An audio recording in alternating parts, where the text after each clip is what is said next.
네, 강프로입니다. 자, 한미반도체 보겠습니다. 자, 한미반도체 오늘 거의 뭐 보합권에서 등락 중에 있습니다. 자, 그리고 오늘 반도체 투자자라면 지나치면 안 되는 내용이 있죠. 엔비디아의 실적입니다. 자, 엔비디아의 실적이 발표가 됐는데 일단 뭐 파괴적인 실적이 나왔습니다. 그리고 젠슨왕 CEO가 직접 이야기를 했죠. 무슨 이야기를 했느냐? 차세대 산업혁명이 시작됐다. 이제 더 이상 의심하지 말아라. 그쵸? 자, 그리고 이걸 보셔야 됩니다. 제가 이거는 누차 강조를 드렸었던 내용인데, 한미 반도체는요 HBM 장비를 만들어서 하이닉스로 납품을 하죠. 그리고 하이닉스에서는요 엔비디아 쪽으로 D램을 납품을 합니다. 그리고 이 D램이 발전된 버전이 HBM이에요. 자, 근데 HBM 시대에 왔다고 보기보다는요 AI 시대가 오니까 HBM을 사용하게 된 거죠. HBM은 원래 있었던 기술입니다. 그래서 지금 삼성전자가 욕을 먹는 이유가 그것 때문에 그렇습니다. 원래 있었던 기술임에도 불구하고 삼성전자가 아직까지는 원하는 정도의 성과를 못 내고 있으니까요. 올해까지는 뭐 하이닉스의 동무대라고 보시면 될 것 같습니다. 근데 이걸 보셔야 돼요. 엔비디아가 실적 발표를 하면서 정말 파괴적인 실적 발표를 하고, 그리고 시간에서 급등을 했습니다. 근데 그것보다 더 중요한 게 뭐냐면 블랙엘을 이번 분기에 출시를 하겠다는 거예요. 자, 그리고 원래 엔비디아는 신제품 발표를 2년 주기로 해왔었는데 그걸 1년으로 당기겠다고 이야기를 했고요. 원래 1년 주기로 더 당기겠다고 이야기를 했으면 올해 연말 정도에 가서나 블랙엘 그 GPU가 나와야 되는데 그 부분을 더 당긴 거죠. 그렇죠? 그러면 1년 안쪽으로 계속 신제품이 발생을 한다는 겁니다. 수요가 있으니까요. 그러면 그만큼 뭐가 필요할까요? HBM이 필요하다. 그렇죠? 자, 그런 부분을 가격이 먼저 반영해서 성장한다고 보시면 됩니다. 자, 일단 시세 관련돼서 안 보고 넘어갈 수가 없죠. 엔비디아 시세 관련돼서 한번 봐야 될 텐데 이렇게입니다. 실적 발표했고요. 그리고 실적 발표의 기준치를 보면 주당 순이익은 6.12달러. 그쵸? 어마어마합니다. 이걸 이익률로 환산을 하면 거의 한 70% 가까이 나옵니다. 아니, 물을 갖다가 떠다 팔아도 이 정도 마진 남기는 건 쉽지 않을 것 같아요. 그만큼 수요 자체가 폭발하고 있다. 직접 그 엔비디아 CEO 그 젠슨왕 CEO가 나와서 한 말은 한 가지예요. 학습의 영역, 그렇죠? AI는 학습의 영역이 있고요. 추론의 영역이 있습니다. 추론 같은 경우에는 학습만큼 고사양을 필요로 하지 않습니다. 이미 학습해 놓은 걸 가지고 가져와서 쓰는 거기 때문에 그렇습니다. 근데 이 추론의 영역으로 가더라도 우리 전혀 문제 없다. 걱정하지 말아라. 근데 이런 말이 사측에서 나온 거긴 맞죠. 그 젠슨왕 CEO가 직접 한 얘기니까. 근데 한국하고는 다릅니다. 한국은 이런 얘기를 하더라도 안 믿거든요. 근데 젠슨왕 CEO는 지금 30년 가까이 엔비디아를 이끌어오면서 한 번도 허언을 한 적이 없죠. 이런 부분이 시장의 신뢰를 얻었고 실적까지 파괴적으로 나오고, 그리고 주주들한테도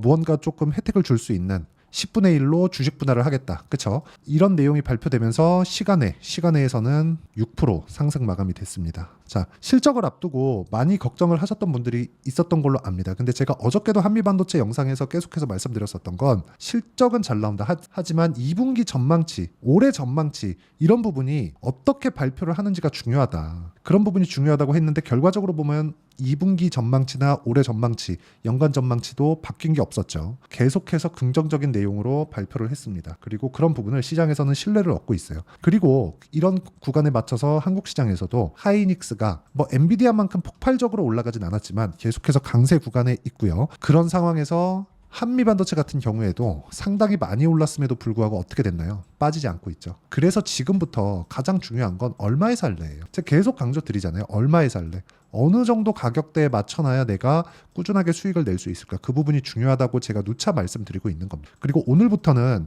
엔비디아 관련된 실적 관련된 불확실성이 이제 없어졌기 때문에, 그렇죠? 약한 구간에 있던 반도체 종목군이 아니라 그나마 가격을 버텨왔었던 반도체 종목군으로 우리가 집중해야 될 필요가 있고요. 이런 구간에서 매매를 하려면 내가 꾸준하게 수익을 낼 수 있는 그 환경, 즉 타점에 대해서 이해를 하는 게 중요합니다. 그리고 그 타점에 대한 부분은 제가 여기 한미 반도체의 가격과 단기 보유 전략으로 제가 내용 준비를 해왔고요. 무엇보다 엔비디아 실적이 나왔기 때문에 한미 반도체를 포함한 반도체 관련주들의 변동성이 커지는데, 그 변동성을 하이닉스 그리고 한미 반도체가 함께 보면서, 그렇죠, 시장을 이끌어 가야 돼요. 이런 구간의 타점을 어떻게 잡고 얼마에 잡는지가 정말 중요합니다. 자, 그래서 매매할 때 내가 어느 정도 가격대에 잡아야 될지 모르겠다 하시는 분들은 이거 가격과 단기 보유 전략 딱 받아가서 정말 공부 많이 하셔야 됩니다. 그리고 나만의 것으로 만들어야 돼요. 그리고 자, 이 내용을 가지고 어떤 식으로 실시간으로 내가 대처를 하고 가격대를 잡을지, 그쵸? 그 내용에 대한 부분을 제가 실시간 타점을 제가 문자로 공유를 해드리도록 할 테니까 구독과 좋아요 눌러주시고요. 상단에 있는 전화번호로 한미라고 문자 보내주시는 분들에 한해서만 제가 한미반도체에 단기 보유 전략 그리고 실시간 타점을 문자로 공유를 해드리도록 하겠습니다. 자, 제가 말씀드리고자 하는 건 계속해서 하나입니다. 엔비디아에 대한 실적 불확실성이 있었던 게 아니라 2분기 이후의 전망치가 중요했다. 근데 2분기 이후의 전망치가 긍정적인 내용으로 젠스당 CEO 입에서 나왔기 때문에 이런 부분을 우리는 믿는 게 아니에요. 믿는 게 아니라 한미반도체 가격이 지켜왔기 때문에, 그리고 무엇보다 여기 수급을 보면, 그쵸? 수급을 보면 어떻습니까? 이렇게 많이 올라왔는데도 불구하고 외국인의 매수세는 계속됩니다. 그쵸? 500억, 60억, 130억, 200억, 120억, 200억, 500억 이런 식으로 계속 5월달 들어서도 순 매수 기조를 이어가고 있습니다. 물론 구간별로 매도 물량이 나오기는 하지만 이건 어쩔 수 없는 거죠. 단기간에 많이 올라왔기, 그쵸? 근데 그런 부분을 다 물량을 소화해내고 있습니다. 5만 원 정도 돼서도요. 이 구간에서 우리가 봐야 되는 내용은 정말 한 가지만 보시면 됩니다. 미래 가치를 반영하고 있는 주식시장의 특성을 이해하자. 왜 그렇게 제가 이야기를 계속 드리냐면 한미반도체의 주가는 비쌉니다. 지금 15만 원 정도예요. 그리고 1년 전에는 대략 한 만 원대 정도였던 주가가 있었습니다. 근데 시가총액이 14조까지 올라온 거죠. 그러면 1조 원대에서 14조 원대까지 올라왔다는 건 10배 이상의 주가 상승이 있었는데도 불구하고 실적에 대한 증가폭은 이제 회복 단계에 와 있는 그런 구간입니다. 근데 엔비디아가 앞에서 이끌어가고 반도체 수요는 지속적으로 늘어날 수밖에 없고, 오히려 하이닉스에서는 공장을 추가적으로 지으면서 HBM 장비를 원하고 있죠. 그러면 하이닉스에서 HBM이 솔드아웃, 즉 완판됐다고 얘기하는 거, 품절이라고 얘기하는 건 내년 물량까지 뭐 해야 돼요? 수량을 더 늘려야 됩니다. 그쵸? 이건 어쩔 수가 없죠. 수량을 더 늘려야 돼요. 그리고 이건 그렇게 될 수밖에 없는 게 삼성전자가 치고 들어오기 때문에 그렇습니다. 압도적인 우위를 점해야 돼요. 물량까지도요. 그렇죠?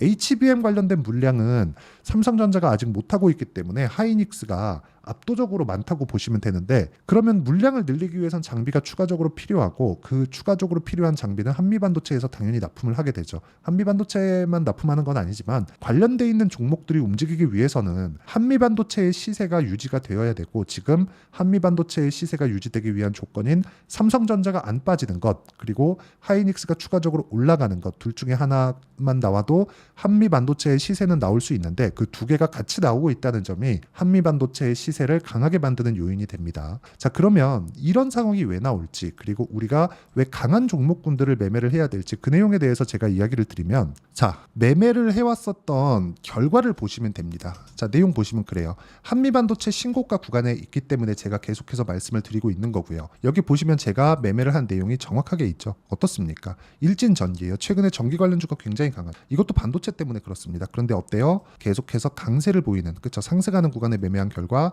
2%, 1%, 13%씩 이렇게 수익 구간을 만들어내고, 내가 판 것보다 올라갔는데도 불구하고 계속해서 매매를 이용 결과 수익 구간을 지속적으로 만들어내고 있다는 점이 중요합니다. 이 종목 말고도요, 뭐 재룡 산업이나 그런 종목들 보잖아요. 그러면 계속해서 반도체 관련된 전기 쪽으로 묶이면서 추가적인 상승세, 한 3거래 일 동안 35% 정도의 수익 구간을 지속적으로 만들어내고 있습니다. 그리고 이 내용에 대한 부분을 제가 여기 소통방, 저 소통방에서 10억 만들기 프로젝트로 다 진행을 하고 있어요. 오늘 같은 경우에도 당연하게 어쩔 수 없이 반도체 종목군들을 해야 될 수밖에 없었죠. YC, DI 이런 종목군들이고요. 이런 종목군들도 충분히 신고가 구간에 있어서 매매가 가능한 거였고요. 예를 들어서 뭐 우리기술이나 그런 종목군들을 보더라도 어떻습니까? 그쵸? 제가 올라가는 구간에 계속적으로 매매를 이어오고 있다는 점이 중요합니다. 그쵸? 근데 모두 다 신고가 구간에 있다는 점, 이 부분이 중요합니다. 매매하는 과정에서 진짜 내가 어떻게 가격을 잡아야 될지 모르겠다 하시는 분들은요, 소통방으로 들어오시면 되고요. 소통방으로 들어오시면 되고, 구독과 좋아요, 그리고 상단에 있는 전화번호로 구독 또는 10억이라고 문자 보내주시면 제가 소통방 입장 링크를 순차적으로 공유를 해드리도록 하겠습니다. 자, 제가 기본적으로 한미반도체를 보는 이유는 지금 제 매매 내역을 보여드린 것처럼 신고가 구간에 있기 때문에 그렇습니다. 그리고 신고가 구간에 있는 종목군들은 미래 가치를 반영하기 때문에 비쌀 수밖에 없어요. 그러면 우리는 비싼 주식을 어떻게 매수해야 되는지 그 내용에 대해서 파악하는 게 중요하고요. 그 내용에 대해서 전체적인 파악이 되었을 때 우리는 꾸준하게 수익을 낼 수 있을 겁니다. 그래서 지금 제가 뭐 소통방에서 진행하고 있는 뭐 10억 만들기 프로젝트나 여러 가지 내용들 있습니다. 그런데 이런 내용을 이해했을 때 내가 어떻게 이 가격대를 잡아낼 수 있는지, 그리고 그 가격대를 토대로 내가 어느 정도의 성과를 낼 수 있는지 그 내용까지 제가 다 이해를 시켜드리도록 할 테니까 영상 끝까지 시청하시고요. 모든 분들이 성공 투자하셨으면 참 좋겠습니다.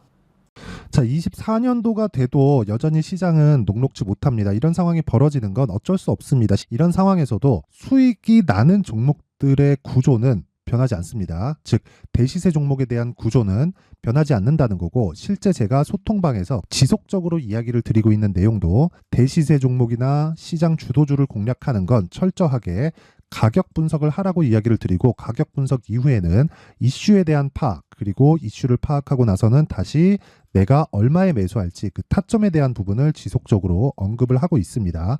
자, 근데 생각해 보세요. 시장이 굉장히 어려웠습니다. 어려운 상황에서의 어떤 종목들이 강했냐 보면 반도체와 그리고 바이오입니다. 자, 실제 여기 보면요.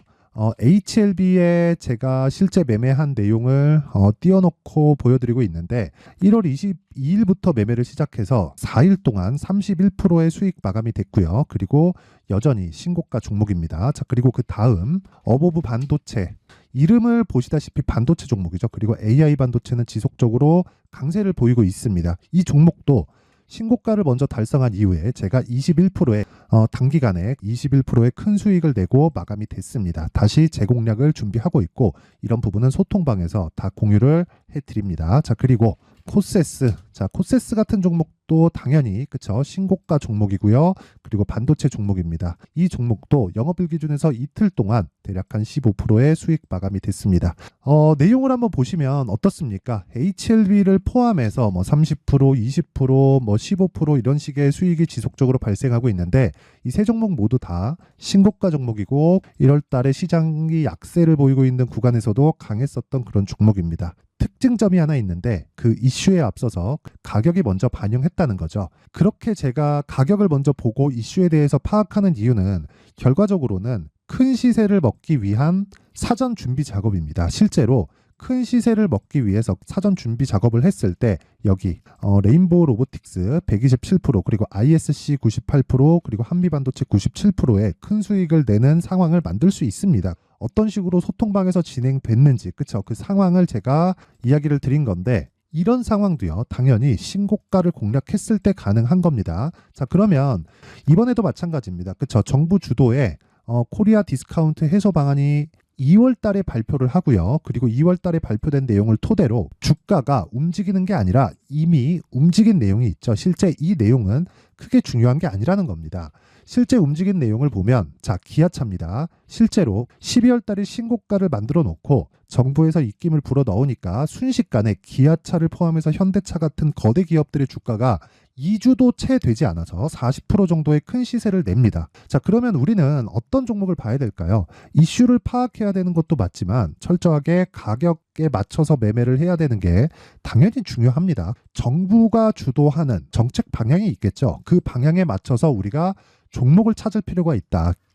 자, 그러면 답이 나왔습니다. 정부가 주도하는 방향에 맞춰서 제2의 기아차를 찾는 게 지금은 중요하다. 근데 정부 정책의 방향에 맞게 가자. 그랬을 때 앞서서 제가 보여드렸었던 내용인 여기 레인보우 로보틱스 127%, 그리고 ISC 98%, 그리고 한미반도체 97%와 같은 수익을 낼 수 있습니다. 물론 시간에 대한 부분은 최소 2주의 시간이 필요하고요. 그리고 최장 3개월 안에 끝내야 됩니다. 자, 기아차의 시세를 보셨던 것과 같이 2월 달에 정부 정책의 방향이 결정되고요. 바로 3월 달이면 시행입니다. 자, 그러면 우리는 거기에 맞춰서 당연히 종목을 찾아야 되고, 제가 제2의 기아차를 찾아놨습니다. 제가 아까 전에 소통방에서 이야기를 드렸었던 내용 다 공개를 해드렸는데, 그 내용처럼 종목만 받고 싶다 하시는 분들은요, 상단에 있는 제 전화번호로 대시세. 자, 대시세라고 문자를 보내주시면 정부 정책의 방향에 맞는 종목을 모든 분들에게 무료로 공개를 해드리도록 하겠습니다. 자, 제가 원하는 건 채널 성장이 목적입니다. 자, 그래서 구독과 좋아요 꼭 좀 부탁드리고요. 모든 분들이 정부 정책에 맞는 방향으로 매매를 이어가서 큰 수익 보셨으면 좋겠습니다.